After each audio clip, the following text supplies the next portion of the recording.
this is Jacob Nally from the Graphite Lab, and in today's video I'm going to show you how to add and edit vendors inside of ServiceTitan. So the first thing you're going to do is navigate over here to the settings section inside of your ServiceTitan tenant, and you're going to search for vendors. You'll find that under the inventory section.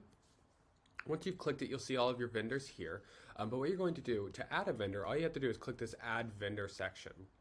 Then you're going to fill out their name, their street address information, whether or not they're a vendor that you use for replenishment, whether or not you want to allow technicians to create POs in the mobile application. Then you can also fill out details that you want the purchase orders to comply with. So how you want to email purchase orders, what the default tax rate on POs are, what the payment terms are for that vendor, and who should get emails, when you email the POs to a vendor, who should be getting those emails. So after you filled all that information in, all you got to do is click save.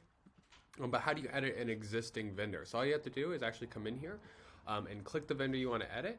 You can review their information here, but in order to edit them, you just click edit and you just review this information, go through each section of it, and then that's all there is to it. You just click save.